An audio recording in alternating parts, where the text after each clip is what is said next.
Stephen. It is indeed an honor to be here. When Morris approached me last year at the Fingerprint Society lectures, I was flattered and humbled that he thought that I would have anything worthy to present, and I want to do that. Morris told me he wanted me to come and do my usual song and dance. And of course, Stephen has just made reference to entertaining. This morning I sat down and penned a few lines of the song, so trying to include something of the history of the Met and the period of transition in which we find ourselves now. We'd count 16 points and we'd catch a crook. We did it so proper and we went by the book. When along come a Mountie, taught us all a new way. So we changed the old standard, it's a brand new day. Well, I was born one morning in the drizzle and rain. After 10 years in the business, doing things all the same. When I read Dave Ashbaugh and I saw the light, so I changed my ways. Now I'm doing things right. We count 16 points and we catch a crook. We did it so proper and we went by the book. When along come a Mountie, taught us all a new way. So we changed the old standard, it's a brand new day. Well, if the sweat pores ain't there, then you better pay heed. Edgeoscopy too, 'cause all these things you'll need if you're gonna stick around for your whole career. These words I'm saying you had better hear. You count 16 points and we'd catch a crook. We did it so proper and we went by the book. When along came a Mountie, taught us all a new way. So we changed the old standard, it's a brand new day. So don't be like the dinosaurs and just count points. You may send some innocent folks to the joints, or you may miss the big one, let a killer go free, all because you refuse to use ridgeology. We count 16 points and we catch a crook. We did it so proper and we went by the book. Oh, thank you.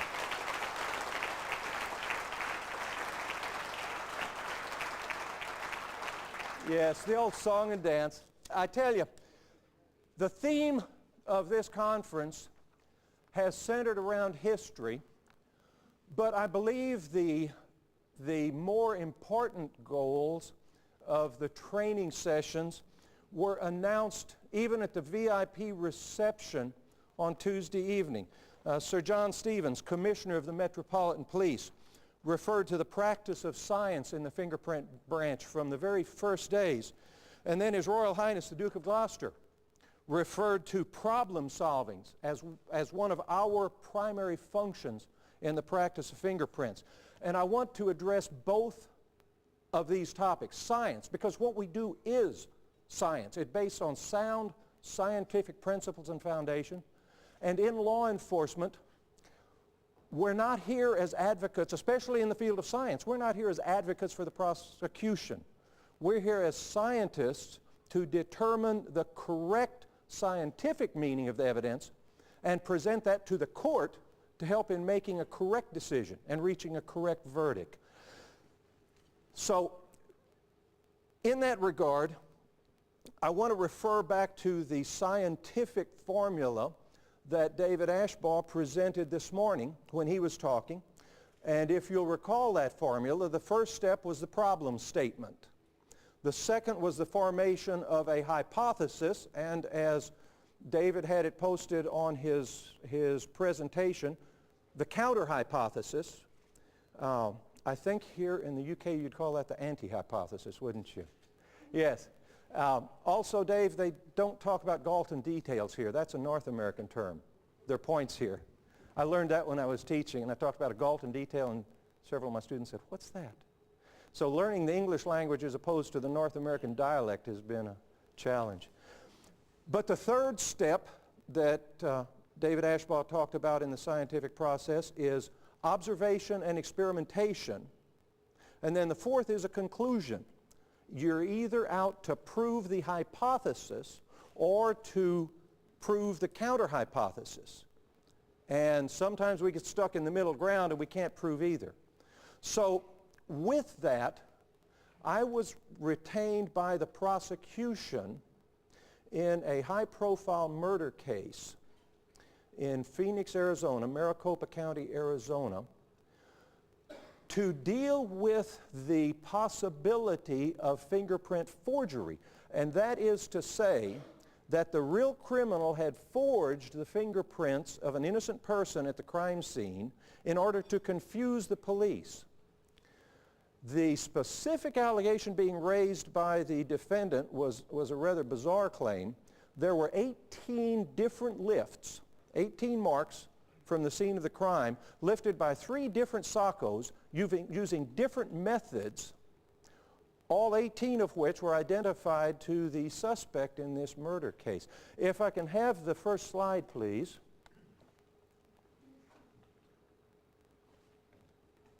Press firmly to advance slide. Is anybody there? Ah, yes.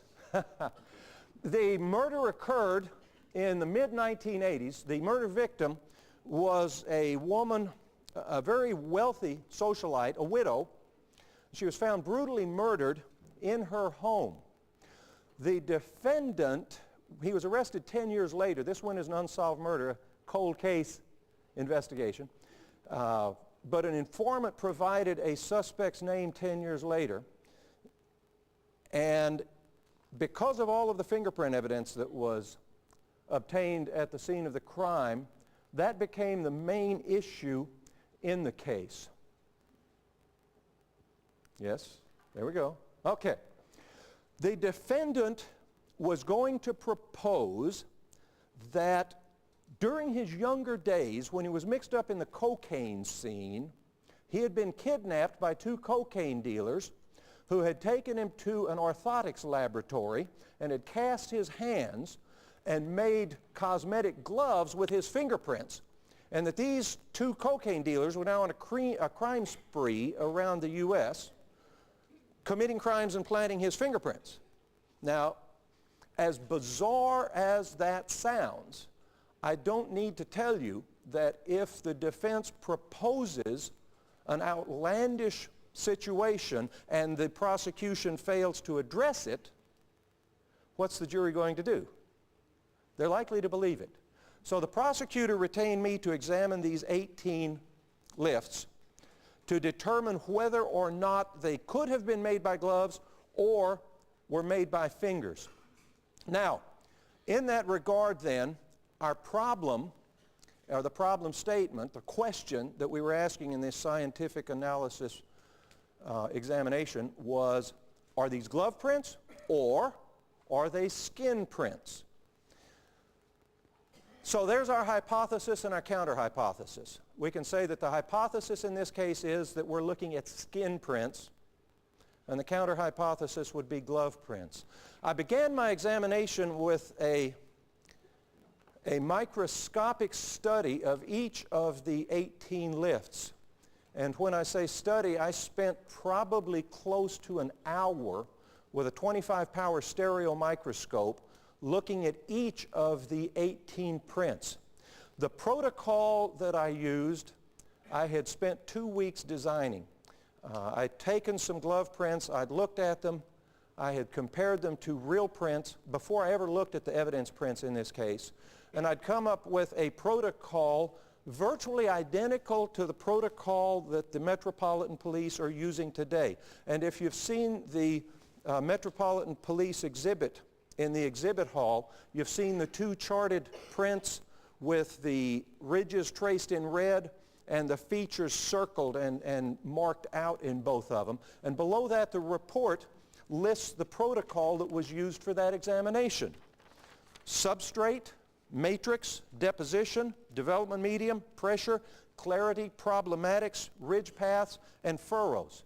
And the protocol that I used in this case almost 10 years ago was virtually identical to the protocol that's listed out there. And in examining the marks in this murder case, I was looking specifically under the microscope at each one of those features and making extensive notes. My notes on this case in small writing with thin lines were at least 1 page for each of those 18 marks. So it's quite a lengthy process, a microscopic examination. Now let me give you a little background on these cosmetic gloves, because the defense had set the parameters under which I was going to conduct my research when they said cosmetic gloves manufactured in an orthotics laboratory. If you're not familiar with a cosmetic glove, amputees can wear them. An amputee has a choice. He can have put on the end of his limb one of these gadgets that looks like a Leatherman tool. You know, it has stainless steel hooks and pliers and clamps and all sorts of things. And I'm told by the doctors at some of the laboratories that I visited during my research that a person with one of those gadgets can still do about 90% of the things that a person can do with their hand.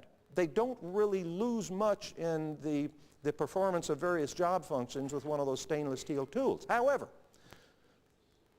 vanity drives a lot of people to go for a less effective alternative, and that is a prosthetic device that looks like a hand. It has inside of it a stainless steel skeleton, if you will, which has a latex rubber meat over it and a PVC glove as the skin. Now, if you'll notice the skeleton, it has a thumb and 2 fingers. So the thumb works, the index and middle finger work. The ring and little finger do not work on this. Let's see. They don't just make them for the hand alone. They make the gadget in case the whole arm has been amputated. Come on. There we go. Little delayed reaction here. This shows a model wearing one of the clamps, which is more effective. But then if you look at this side, he's got the glove on with the other hand, the other device. The gloves are manufactured by a number of different companies. The only company that manufactures a glove with really crisp, clean detail is the Otto Bach company in Duderstadt, West Germany. Now, there are some companies in the U.S. that manufacture gloves which have ridge detail, but the ridge detail is so faulty that I think any of you would look at that print and say, now wait a minute, there's something really wrong here. In reality, most of the gloves that are manufactured are made by sculptors.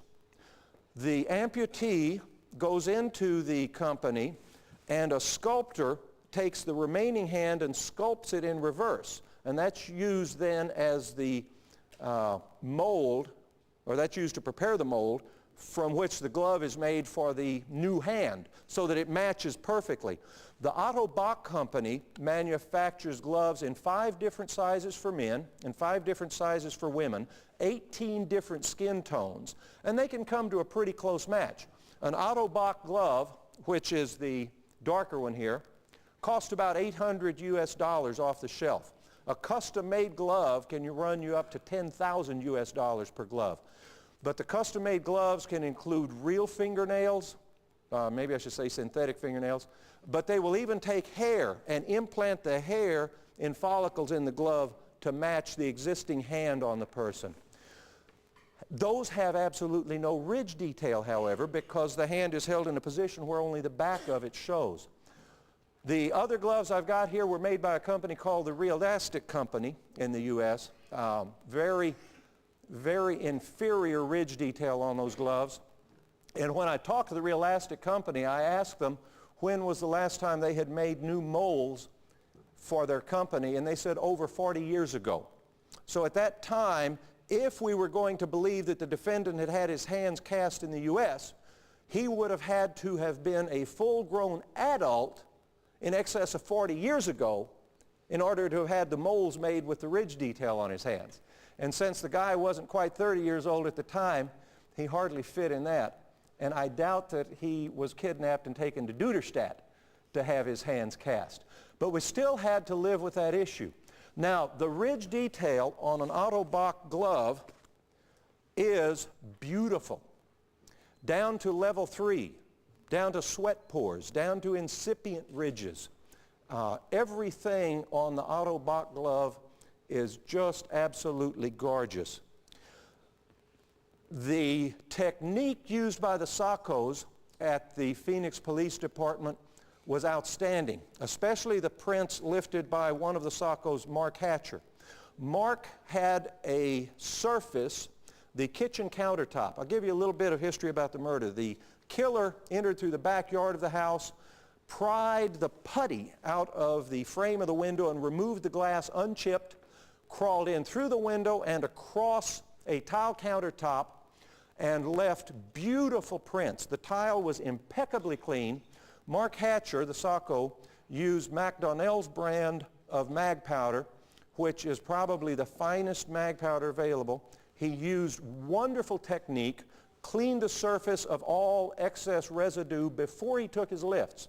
Under the 25 power stereo microscope, I could see what I would refer to as level 4 detail.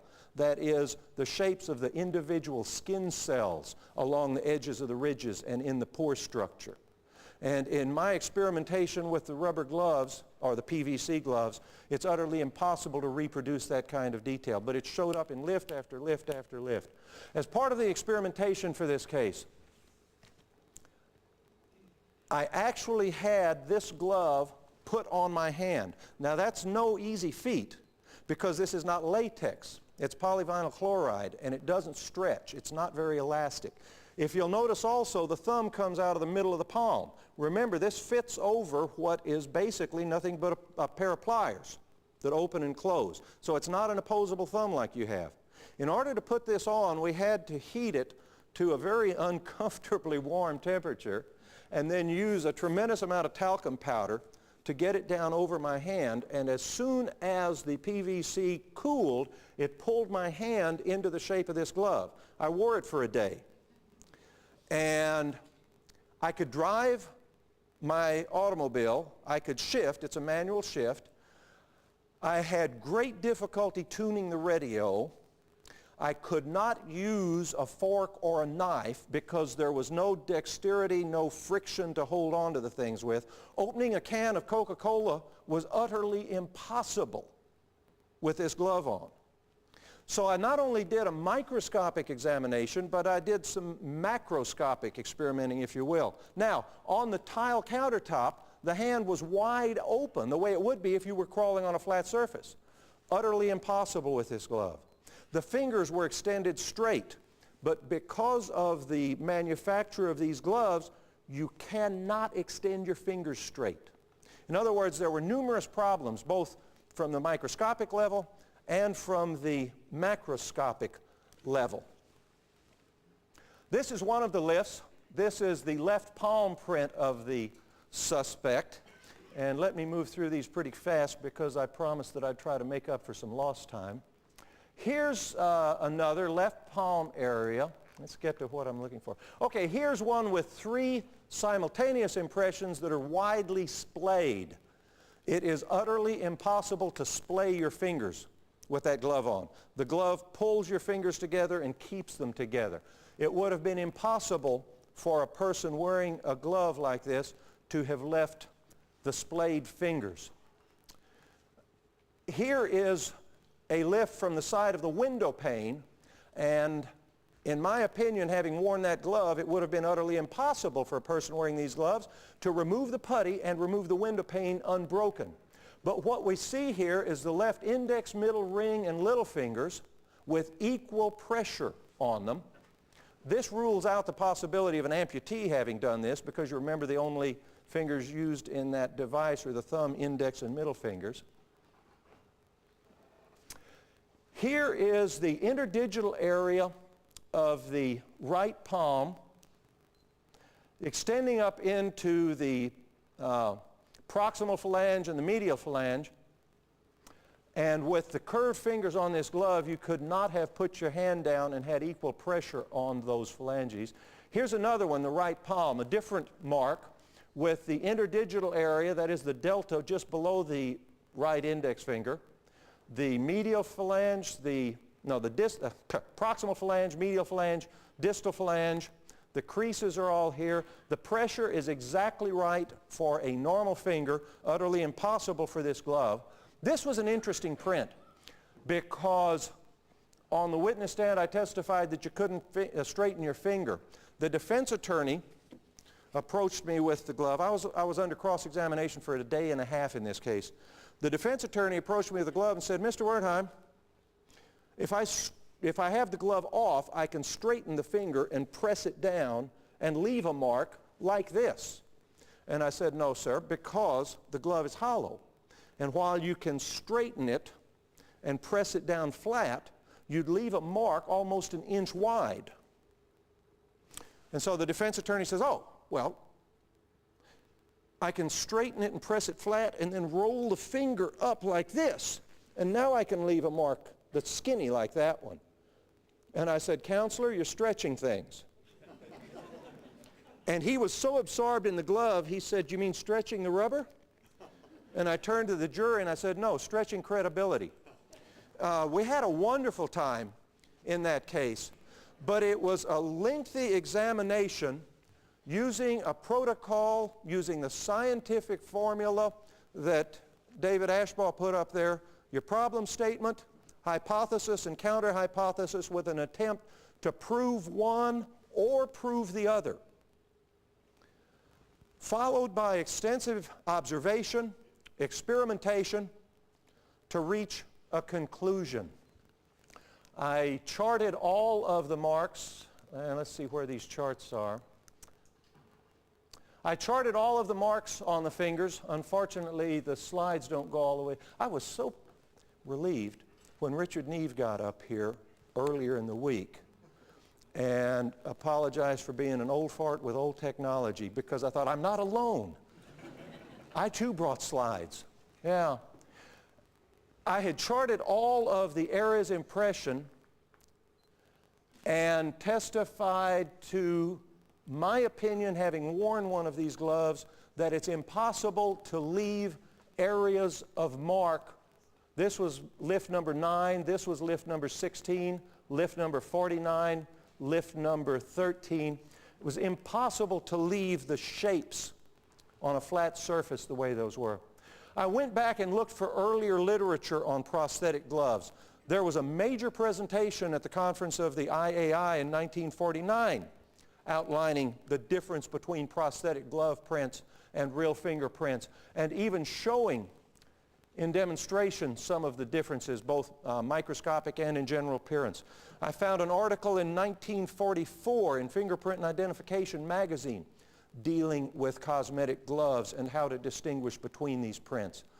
So consequently, after a day and a half, we were able to debunk the myth that the defense was trying to propose, that these gloves had left those prints. And based on the observation, the microscopic analysis, the experimentation, I was able to state conclusively that the marks in that case had to have been left by contact with human skin from the person to whom the prints were identified, and could not have been left by a rubber glove. It took hours of examination over many days, weeks, months to reach that conclusion. And what I want to warn you about is taking the quick, easy way out. The prosecutor would not let me testify to any of my microscopic work because he didn't want two witnesses testifying against each other in that trial. One of the earlier prosecution witnesses had procured one of these rubber gloves, had put it on, rubbed it, left a print, dusted it, and said, "That's perfect. You can't tell the difference." And he didn't want me testifying that you can tell the difference.